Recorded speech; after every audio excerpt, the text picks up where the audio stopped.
existe más o menos conflictividad de los sindicatos de la educación en los gobiernos del Frente Amplio que en los gobiernos blancos y colorados. Y esto nos permite hablar de cosas que están pasando ahora, pero también mirar hacia gobiernos anteriores del Frente Amplio, y es simplemente uno de los asuntos, o una de las preguntas con respecto a este tema que Natalia va a estar respondiendo. ¿Cómo te va, Nati? Hola, Martín, ¿cómo andás? ¿Todo bien? Bueno, sí, no lo voy a responder con evidencia empírica en realidad, sino más bien con testimonios y percepciones de actores.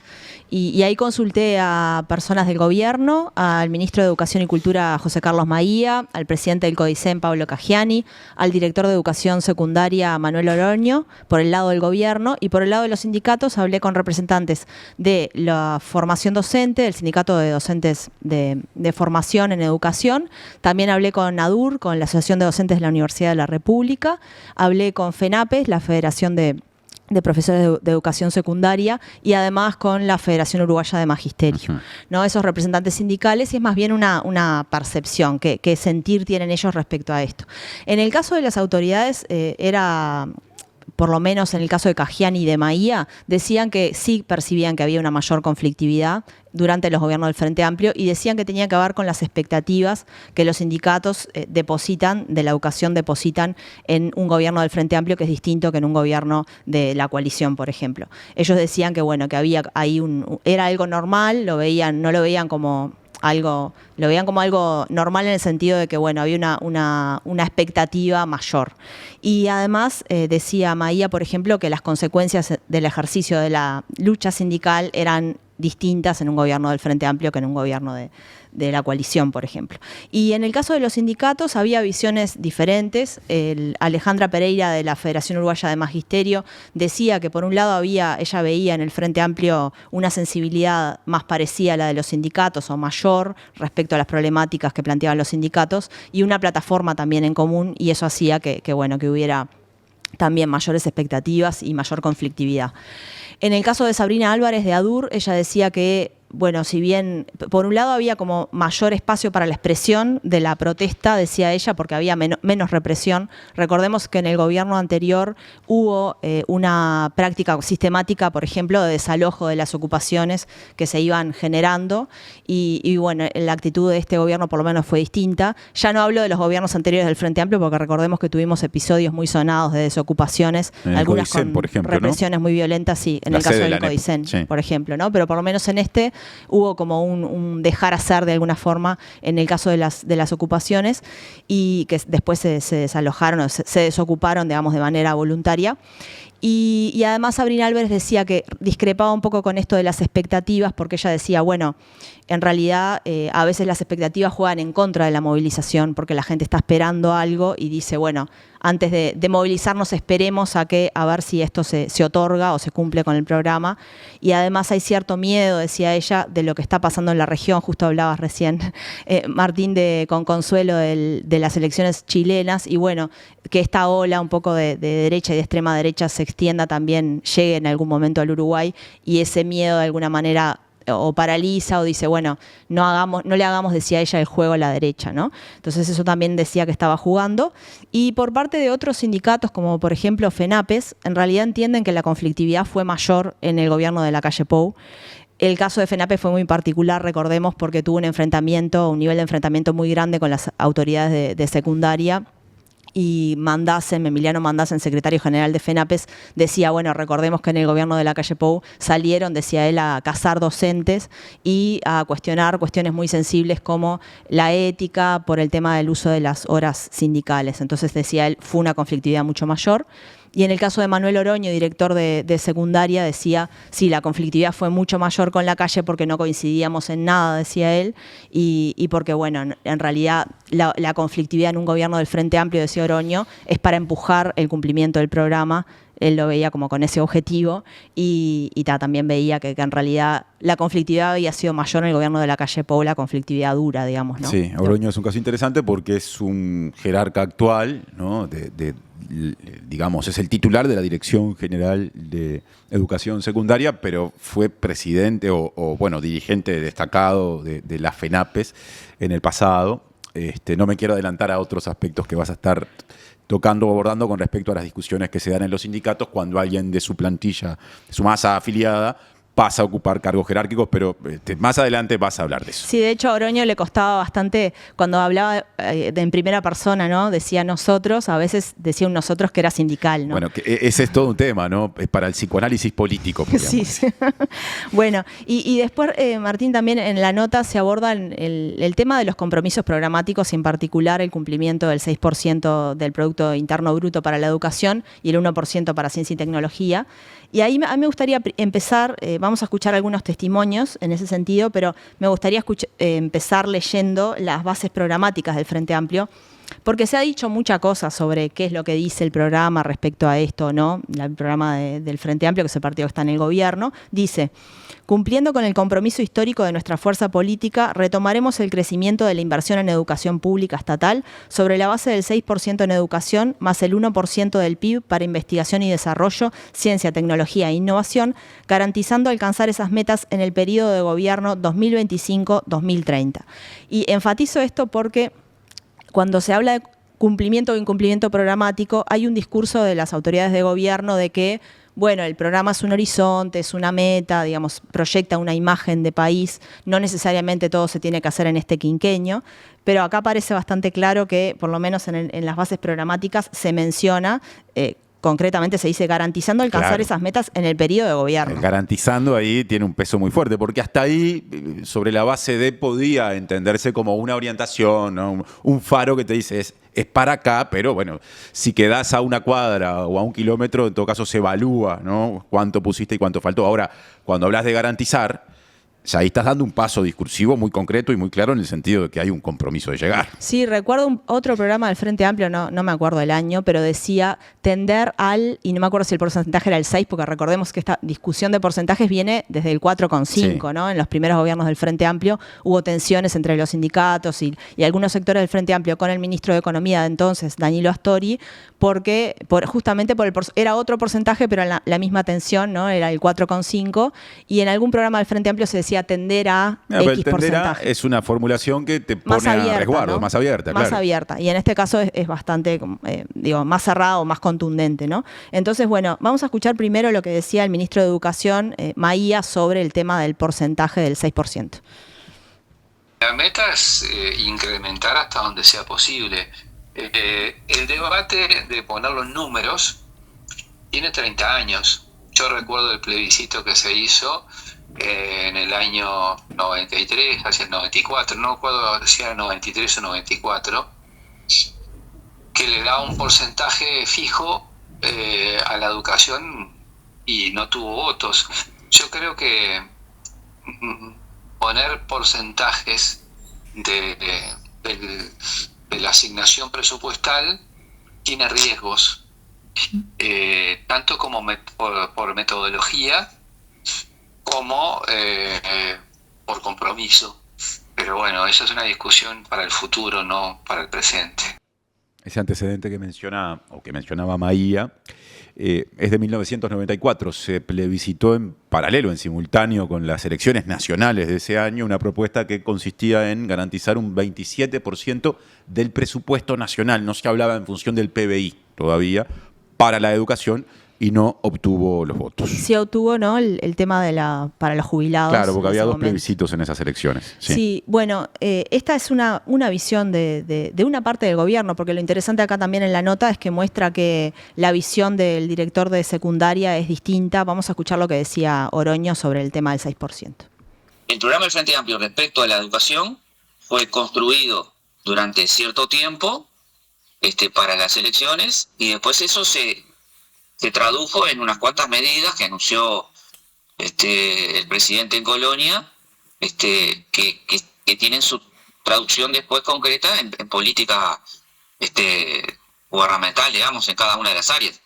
En particular, el 6% estuvo planteado, la ANEP, digamos, y secundaria como parte de la ANEP, construyó el presupuesto en base a ese compromiso. O sea, si vos mirás el presupuesto que presentó la ANEP como ente autónomo del Parlamento, contempla el 6%, es decir que, de nuestro punto de vista, cumplimos con esa línea programática, y luego al entrar al Parlamento, el Poder Ejecutivo mandó otro mensaje que no estaba contemplado lo del 6%.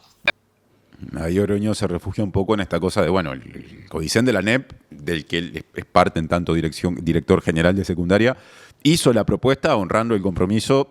Si el Poder Ejecutivo mandó otra cosa, bueno, pues por lo menos si no me equivoco, servicio descentralizado ANEP queda por fuera del señalamiento. Sí, en otro momento de la charla que tuvimos me dijo, bueno, yo desconozco las razones por las cuales no se cumplió con el 6%, no, pero en el caso de Oroño sí hay una reivindicación de que eso estaba en el programa, de que eso se planteó, estuvo planteado en el presupuesto de ANEP y que finalmente, o por lo menos con esa perspectiva, ¿no? Porque recordemos que el 6% no incluye solo el presupuesto de la ANEP, sino todo el presupuesto de la educación en general. Y también hay una discusión sobre qué debería incluir ese, ¿no? ¿Qué se mete adentro de esa bolsa del presupuesto para la educación? Recuerdo que en su momento también fue una gran discusión de los sindicatos de la educación y algunos sectores del Frente Amplio con las autoridades de gobierno del Frente Amplio. Eso respecto, bueno, a la discusión más programática. Otro aspecto que aborda la nota, y es un poco como el puntapié de la nota en realidad, es el episodio que pasó la semana pasada, el lunes de la semana pasada, de desafiliación de Pablo Caggiani, presidente del Codicen, que además es maestro, de ADEMU, de la Asociación de Maestros, y de Montevideo. De Montevideo, en una asamblea resolvieron desafiliar a Caggiani, también resolvieron a futuro, como explicó la secretaria general de ADEMU acá en la Diaria Radio, desafiliar a futuro a los maestros y maestras que no cumplan con las medidas sindicales. Sin efecto retroactivo, sino para adelante. Para adelante. Esa fue la decisión. Entonces, bueno, un poco... No es nueva en el sentido, no es una medida nueva en el sentido de que ya fue tomada una medida similar o idéntica. En el caso de Héctor Florit y Luis Garibaldi durante el gobierno de José Mujica, ellos eran autoridades de la educación y fueron desafiliados de sus sindicatos. Y bueno, sobre eso fui a consultar a las autoridades y también a los sindicatos. Y no hay una visión en realidad unánime respecto a si esta medida, este tipo de medidas son convenientes o no. Por un lado hablé con Alejandra Pereira, como decía, que es la secretaria general de la FUMTEP, la Federación Uruguaya de Magisterio y Trabajadores de la Enseñanza Primaria, que bueno, nuclea a los maestros y maestras de todo el país. Ella, hay que aclarar que es de la lista que sacó un comunicado rechazando la medida de ADEMU Montevideo, y lo que me decía es que, bueno, en realidad ella pensó, cuando en 2013 se desafilia a Florit y a Garibaldi, pensó que había sido una cuestión puntual de desacuerdos específicos, y ahora, dice ella, con esta otra medida sobre Caggiani, entiende que hay como una concepción sindical, dijo en la nota, que supone darse manija y decir, hay estos que agarran un sillón, ¿no? Y entonces pregunta ella, ¿qué sillón puede ser cómodo llevar adelante en la educación? Es un sillón de riesgo, es un sillón de exposición, dice ella. Y además dice que no tuvo ninguna justificación la medida de desafiliación, y además que Caggiani estuvo recibiéndolos con todas las autoridades para solucionar la cuestión de la violencia en las escuelas o conversar sobre ese tema, que incluso pidió que los recibiera el presidente de la República, que esa reunión después se concretó, y que bueno, que no entendía los motivos por los cuales se estaba tomando esta medida. Pero en cambio otros sindicatos, como por ejemplo ADUR, la representante Sabrina Álvarez, la presidenta de ADUR, dijo que en realidad ella, por un lado, pensaba que es una manifestación de un colectivo, en este caso ADEMU Montevideo, que muestra como cierta ética del afiliado o de la afiliada en cuestión, o sea, que pone sobre la mesa ese tema. También decía que obliga a las personas, en este caso Caggiani, a tener que dar la cara ante el colectivo, y que en realidad ella misma había revisado los estatutos de ADUR para ver si había posibilidad de tomar medidas similares. Yo le pregunté si sobre alguna persona en particular, porque recordemos, por ejemplo, que tenemos al director de la Oficina de Planeamiento y Presupuesto, Rodrigo Arim, que es docente universitario, y ella me decía que no sobre ningún nombre en particular, que fue antes además, sino simplemente para ver la posibilidad, y está dentro de los estatutos de ADUR, poder aplicar la posibilidad de aplicar esa medida. En el caso de Maía, por ejemplo, el ministro, él era muy crítico de la desafiliación, dijo que fue un error muy grave, que le hace daño al movimiento sindical y que lo aísla, y que además transmite un mensaje de falta de tolerancia y amplitud, dijo Maía en la nota. En el caso de Mandasen, de FENAPES, que también tenemos algunas autoridades de gobierno que están afiliadas a FENAPES, bueno, yo le preguntaba, porque no quiso opinar sobre el caso en particular de Caggiani, entonces le preguntaba, bueno, si pasara lo mismo con FENAPES, y él dijo, bueno, en realidad es una medida que no está arriba de la mesa en el caso de FENAPES, que no se ha debatido, y además dio una opinión, dijo, me parece que cuando uno cae en ese tipo de planteos es porque carece de argumentos, carece de correlación de fuerzas y carece de un lineamiento estratégico mucho más profundo que terminar adjetivando o retirando el respaldo a fulano sultano, ¿no? Eso fue lo que dijo no sobre este caso en general, pero sobre en general hizo este comentario, pero claramente podía aplicarse el caso de Caggiani. Y en el caso de Caggiani, si bien no quiso referirse a su caso en particular, él ya habló y dijo que era potestad del sindicato resolver eso, y además que él consideraba que no entendía la medida. En la nota de La Diaria lo que dice es que hay que empezar a pensar o problematizar, por un lado, la forma de construcción de mayorías sociales, sobre la base de acciones de carácter punitivo o de exclusiones, dijo él, y por otro lado, si la responsabilidad está en los individuos concretos o en el tipo de demanda y cómo se trabaja esa demanda de manera colectiva. Esa fue un poco la respuesta de Caggiani. Bueno, es una discusión muy, muy interesante esta, ¿no? No es nueva, como vos decías, pero también es muy particular, me parece, en este caso que se da en torno a Caggiani y su desafiliación resuelta por la Asamblea de ADEMU Montevideo, que termine tensándose la cuerda en el vínculo con él al punto de que la cuerda se rompe, si entendemos de esa forma la desafiliación. No tanto, por lo menos de forma inmediata, aunque tiene su peso obviamente, por la discusión presupuestal que yo creo que, o pensaba de antemano que podía ser la más delicada, dado el contexto actual, demandas y hasta aspiraciones del propio Codicen de la ANEP que quedaron muy lejos de lo que el proyecto de ley de presupuesto establece, sino por la cuestión de la violencia en las escuelas. Dicho de otro modo, cómo la violencia en las escuelas terminó siendo la puerta que abrió paso nuevamente a estos conflictos, a estas tensiones que en otros tiempos estaban mucho más vinculadas a la cuestión de los recursos, ¿no? Sí. Igualmente yo creo que debe haber pesado, digamos, es un cúmulo de cosas, ¿no? Y en el que han tensado el relacionamiento. Sin Sobre dudas. eso en la nota hay bastante, no lo mencionamos hoy, Martín, pero hay mucho de bueno, ¿por qué el reclamo presupuestal y todas las tensiones y las heridas que eso ha generado en el vínculo, ¿no?, de los sindicatos de la educación con el Frente Amplio? Capaz que una lectura puede ser en un relacionamiento que ya no era el mejor, o por lo menos desde algunos de los sindicatos de la educación daba cuenta de, por lo menos, decepción con el presupuesto que se propone asignar. La violencia o la situación de violencia y la discusión que se generó en torno a ese tema puntual terminó siendo la gota que desbordó el vaso, como ¿no? un catalizador. Por ahí vendría a ser eso. Sí. Estamos ya llegando casi al final, Nati, pero vos esto lo encuadrás en una mirada más amplia con respecto a discusiones y tensiones que hay en la sociedad. ¿Cómo resumirlo en 2 minutitos? Bueno, en 2 minutos, sí. En realidad yo no pregunté por eso, pero la conversación fue derivando hacia ahí. Por un lado, en el caso de Mandacem, de FENAPES, advirtió sobre que podía llegar a pasar lo mismo que en el último gobierno del Frente Amplio, de que el Frente Amplio se distancie de su base social. Recordemos que eso fue parte de la autocrítica que hizo el Frente Amplio en su momento. Y él decía, bueno, por este tema puede ser que se vuelva a repetir eso y que estamos a tiempo de corregirlo, decía él, y de que se revierta esa situación. Y por otro lado, Caggiani respondía que en realidad él consideraba que, por un lado, que había mucho apuro, ¿no?, que se le estaba pidiendo al gobierno que cumpliera todos sus compromisos en unos meses y que todavía recién empezó el gobierno, decía él, hay que ver rendición de cuenta tras rendición de cuenta qué es lo que finalmente se otorga. Y además decía él, bueno, cuestionó un poco este concepto de la base social, decía, bueno, ¿cuál es la base social en este caso del Frente Amplio? Porque muchas veces, decía él, hay como una conversación de micromundo y en realidad la mayoría de la gente no quiere cambios profundos a nivel político y económico. Esta discusión, Martín, que tuvimos en otra instancia del centro, sí, ¿no?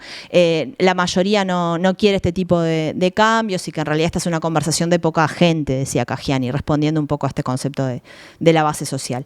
Y después se derivó un poco también en el caso de Caggiani y de Maía a conversar un poco sobre lo que está pasando en la región y a nivel global con los cuestionamientos a la democracia, el aumento de los niveles de polarización, los cambios en el tono también de la confrontación, aunque sea confrontación sindical, digamos, que sabemos que la conflictividad laboral es inherente a las relaciones laborales, pero el aumento quizás o el cambio de tono. Y ahí Maía decía que que bueno, esto se enmarca también en una tendencia de desconfianza hacia la democracia y hacia el sistema político. Ubicaba esto en algunos tonos, digamos, Sí. ¿no? de los sindicatos. Y Caggiani, vamos a escuchar lo que decía respecto a Uruguay A y ver. cómo llegan estas tendencias. La polarización de las sociedades asociados a, ¿no?, la época y las formas de comunicarse y de procesar los conflictos o hasta de organizar intereses colectivos, es una cuestión que en el mundo, digamos, ya tiene algunos años y ya tiene algunas hipótesis. Es decir, es funcional, digamos, a por un lado, un debilitamiento del arreglo democrático de convivencia, funcional a la pérdida de densidad de la democracia. Esto quiere decir democracia no solo en términos de elección de la forma de gobierno, en conjunto de reglas de juego, sino la posibilidad de que la conversación pública genere movimientos en la política pública que terminan afectando con cosas concretas. Nos quedamos con estos conceptos de Pablo Caggiani ya sobre el cierre del programa de hoy, para profundizar en estas ideas de una discusión que está muy instalada, leer la nota titulada Entre expectativas, cercanía y desencanto, la relación de los sindicatos de la educación con los gobiernos del Frente Amplio, que está en la web de La Diaria y que escribió Natalia Gual, publicada el pasado sábado en la edición de fin de semana. Muchas gracias, Nati. Gracias, Martín.